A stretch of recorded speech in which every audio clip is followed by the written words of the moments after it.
There are minds that grow into silence so gradually that they never notice the shift. Not because something was taken from them, but because something was quietly replaced. Asking becomes thinking. Sharing becomes understanding. Expression becomes control.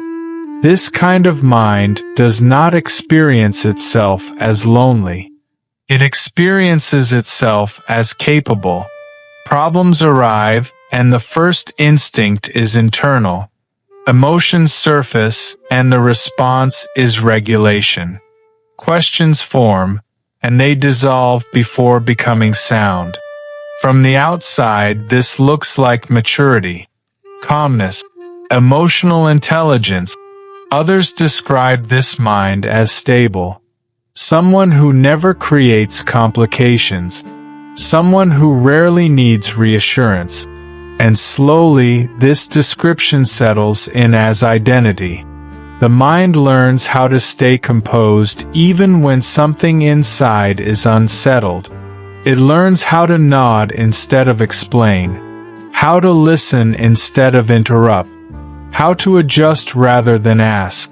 Silence becomes efficient. It keeps relationships smooth. It keeps expectations low. It keeps vulnerability contained.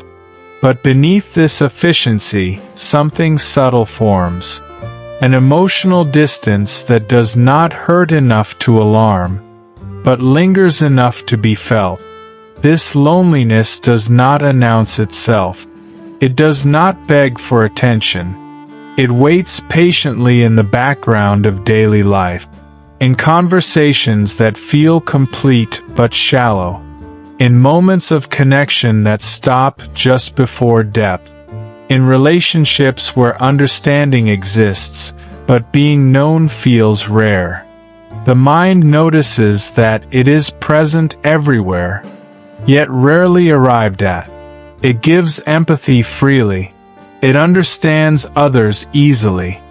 But its own inner world remains untranslated, not because there are no words, but because the habit of not using them has become automatic. Asking feels unnecessary, almost disruptive. Why disturb the balance? Why introduce uncertainty? Why risk being misunderstood? So the mind holds itself, and holding becomes normal.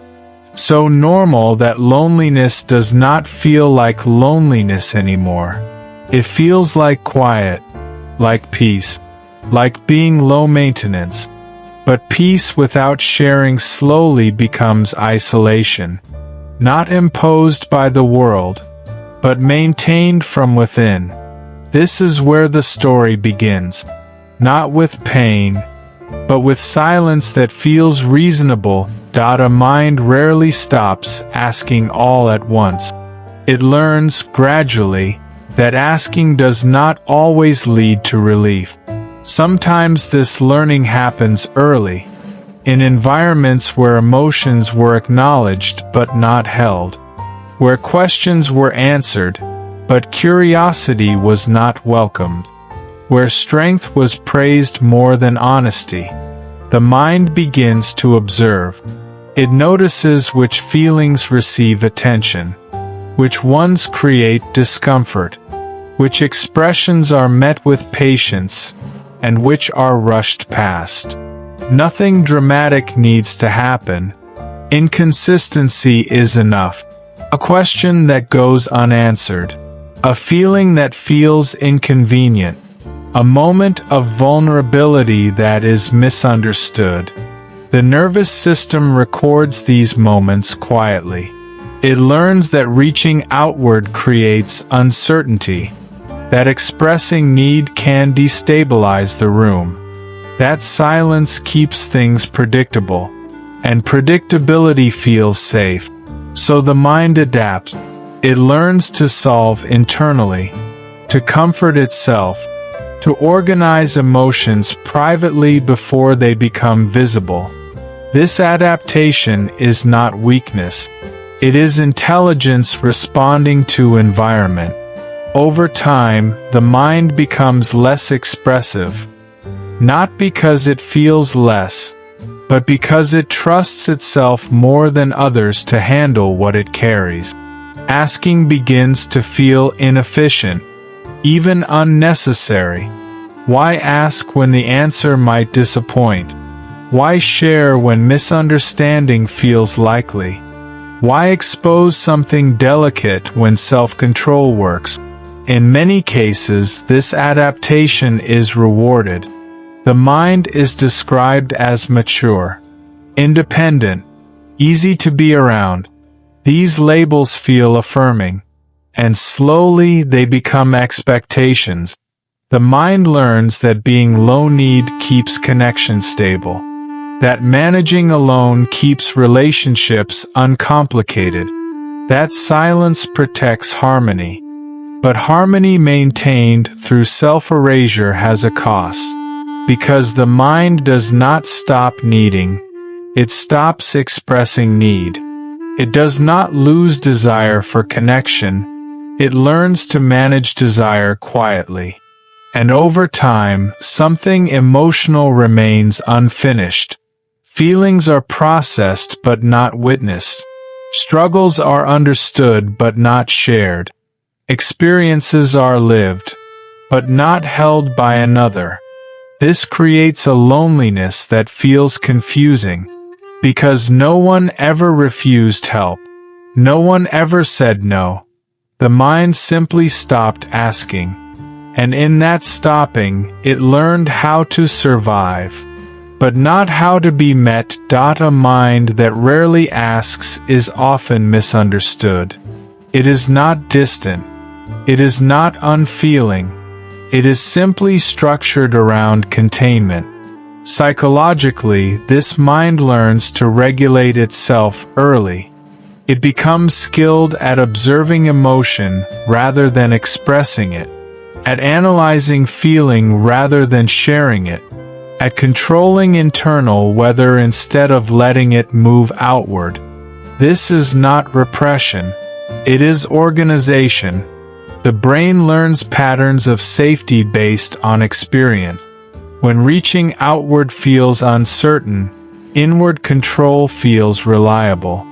When responses from others are inconsistent, self-regulation becomes predictable. The nervous system adapts accordingly. Asking begins to activate subtle tension. Not fear, resistance. A tightening in the body. A pause that says, this may complicate things. So the mind chooses the path that feels calmer. Instead of asking, it reframes. Instead of sharing, it rationalizes. Instead of leaning, it steadies itself. Each time this works, the brain rewards it with relief. Relief strengthens habit. Habit becomes identity. Over time, the mind becomes internally articulate. It knows what it feels. It knows why it feels it. It can trace emotions to causes and meanings. But this clarity remains private. Externally, expression is filtered. Words are chosen carefully, or withheld entirely. Emotion is softened before it leaves the mind. Others see calm. They see composure. They see someone who does not need much. What they do not see is the effort required to maintain that composure alone. Because emotions processed without witnesses do not fully integrate. They circle internally. They resurface quietly. Fatigue without clear cause. Distance without clear conflict. A sense of being present but not fully involved. The mind is not empty. It is full and tightly held. And over time, that holding narrows emotional range. Joy becomes quieter. Pain becomes manageable. Longing becomes abstract.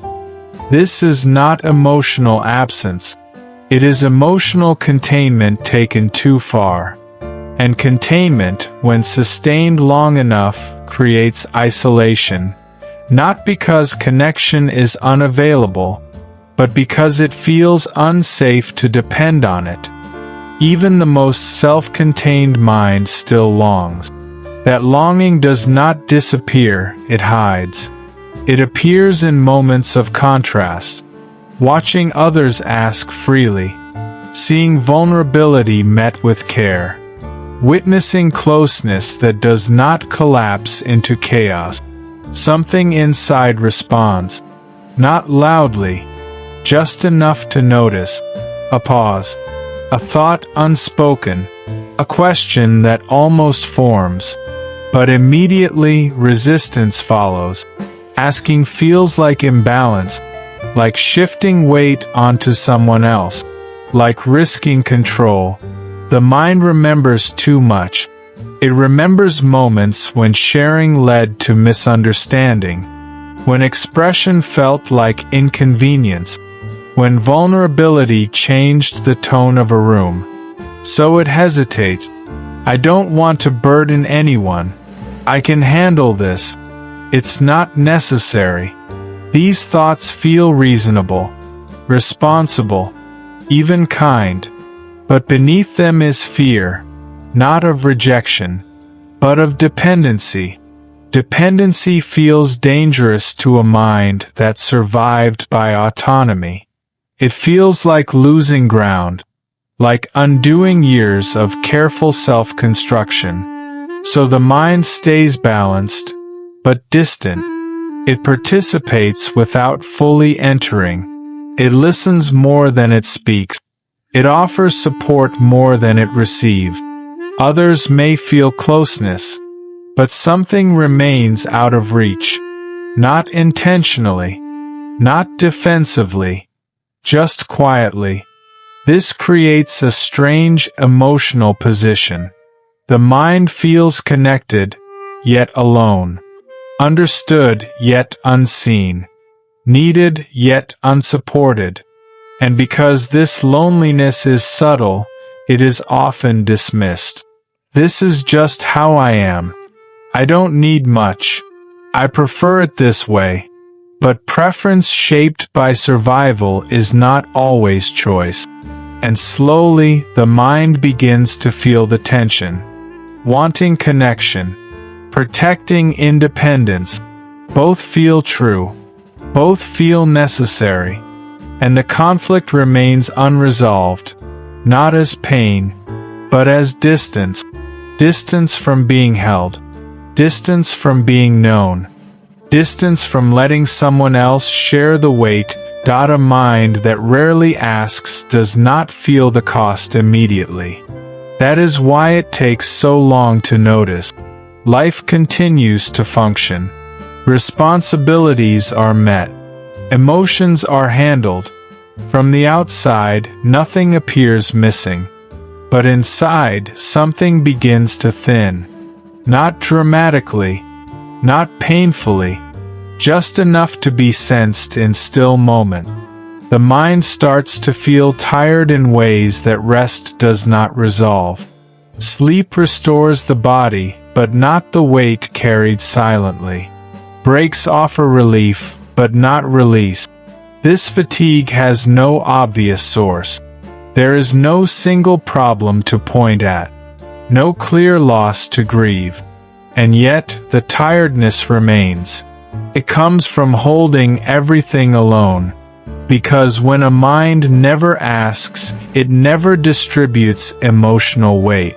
Every concern, every uncertainty, every unspoken feeling remains internal. The mind becomes a closed system. It processes endlessly. It revisits thoughts. It revises interpretations. Understanding increases, but relief does not. Over time, emotions lose their edges. Joy arrives, but fades quickly. Sadness is acknowledged, then neutralized. Even meaningful experiences feel slightly distant, as if they pass through without fully landing. This is not numbness. It is saturation. The mind has carried so much for so long that it no longer recognizes what lightness feels like. Others continue to lean on this stability. They trust it, they depend on it, and the mind allows this because it has always allowed it. It listens carefully, it holds space, it absorbs emotional weight that is not its own. But no one notices that it never hands anything back. Not because people would refuse, but because the mind never offers. This creates a quiet imbalance. The mind becomes the container for many stories, while its own remains largely untold. Over time, this imbalance creates distance. Not distance from others, distance from itself. The mind forgets what it feels like to be supported emotionally. It forgets how to let uncertainty exist outside its own boundaries. And so loneliness grows, not as sadness, but as a low-level ache, an awareness that something is always being held and never shared. Awareness does not arrive as decision. It arrives as noticing. Noticing that strength has become effortful. Noticing that independence has turned into isolation. Noticing that silence no longer protects. It limits. This noticing is subtle. It happens in moments that feel ordinary. A conversation where someone asks for help without hesitation, and the mind feels both admiration and distance. A genuine offer of support, and the instinctive refusal feels automatic and slightly wrong. A quiet moment alone, where the mind admits something it rarely does. This is heavy. There is no drama in this admission, no collapse, just honesty, and that honesty reframes the past. The mind sees that not asking was never about pride. It was about safety. Silence was learned. Control was necessary. Independence was protective. Those strategies mattered. They carried the mind through environments where asking felt uncertain. They prevented disappointment. They maintained stability. But the present is different. The mind begins to notice that safety no longer requires isolation. That some people can hold complexity without breaking. That misunderstanding is possible, but not guaranteed. This realization does not force change. It does not demand vulnerability. It simply opens space. Space to consider that asking does not erase strength. That sharing does not undo autonomy. That being held does not mean being dependent. The mind does not rush to act on this understanding. It pauses, and in that pause something loosens. Loneliness does not disappear, but it softens, because for the first time, the mind is not judging itself for its silence. It is understanding it. And understanding reduces pressure, not because anything has been solved, but because something has finally been seen. For a long time, the mind believed that asking meant falling apart. Not logically, emotionally. Somewhere deep inside, asking had been associated with loss of control, with exposure, with becoming too visible. So strength was defined narrowly. Strength meant staying composed. Strength meant not needing. Strength meant holding everything quietly. But as awareness grows, that definition begins to soften. The mind starts to notice something important. That asking is not the same as surrendering. That sharing is not the same as losing structure. That being honest about weight does not mean dropping it entirely. This realization does not arrive as confidence. It arrives as curiosity. What if asking is not collapse, but communication? What if sharing does not undo independence, but expands it? What if strength was never about silence, but about flexibility? These questions are not spoken aloud. They live quietly inside the mind, turning over slowly. The mind begins to recognize that it has confused two different things: dependence and connection. Dependence feels dangerous because it removes choice. Connection, however, does not. Connection allows space. It allows negotiation. It allows presence without obligation. The mind notices that it has been protecting itself from a future that no longer exists, from environments where asking led to disappointment, from moments where vulnerability felt unsafe. But time has passed. Context has changed. The rules that once made sense no longer fully apply. This does not mean the mind suddenly trusts easily. It does not rush toward openness. It simply allows the idea that asking can exist without catastrophe. That one sentence does not define identity. That one shared feeling does not dismantle structure. That one moment of openness does not undo years of self-reliance. The mind remains cautious, but less rigid. And that shift, though small, is significant, because rigidity isolates, flexibility connects, and for the first time, the mind considers that asking may not be weakness, but a different expression of strength. When a mind that rarely asks begins to open, it does so quietly. There is no announcement, no dramatic change, no sudden transformation. Instead, there are small moments, a sentence that does not end immediately, a feeling that is named without explanation, a pause that allows someone else to respond. These moments feel unfamiliar. The body tightens slightly. The mind stays alert. Control loosens, but does not disappear. Letting someone share the weight feels strange at first. Not relieving, just different, because the mind has carried things alone for so long that sharing feels inefficient. It takes time. It requires trust. It introduces uncertainty. And yet, something subtle happens. The weight does not disappear, but it changes. When a feeling is witnessed, it settles differently. When an experience is acknowledged, it integrates more fully.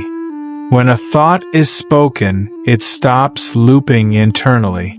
The mind begins to notice this difference, not dramatically, just enough to matter. It realizes that being understood is not the same as being fixed. That being heard does not require solutions. That presence alone alters emotional experience. This does not mean the mind suddenly asks often. It does not abandon its independence. It simply allows room. Room for shared silence. Room for partial honesty. Room for not handling everything alone. And in this room, loneliness shifts. It does not vanish, but it no longer feels permanent, because loneliness thrives in isolation and weakens in shared space. The mind remains itself, still thoughtful, still composed, still capable. But now something is different. It is no longer the only place where its inner world exists, and that changes the emotional landscape quietly, without force, without urgency, just presence. Over time, the mind begins to redefine strength, not loudly, not consciously, but through experience, it notices that nothing collapsed when it spoke, that nothing was taken away when it asked, that its identity remained intact even when its inner world became visible. This realization does not feel empowering in the usual sense. It feels grounding. The mind understands that strength was never about carrying everything alone. It was about surviving when no other option existed, and that strength did its job. But now, strength can evolve. It can include discernment. It can include boundaries that allow closeness. It can include the ability to ask without dissolving. The mind recognizes that asking does not erase resilience.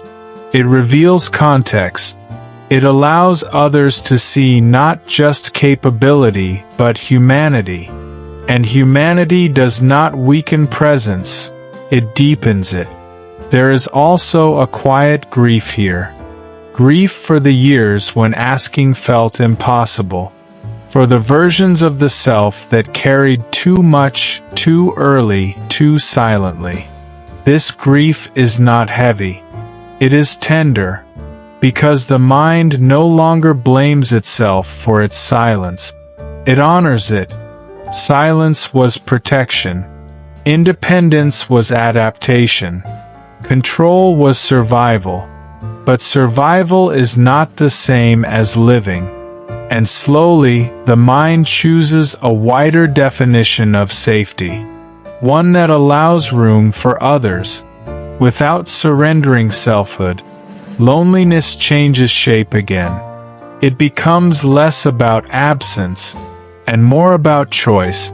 The mind understands that solitude can still exist, but it no longer has to be compulsory.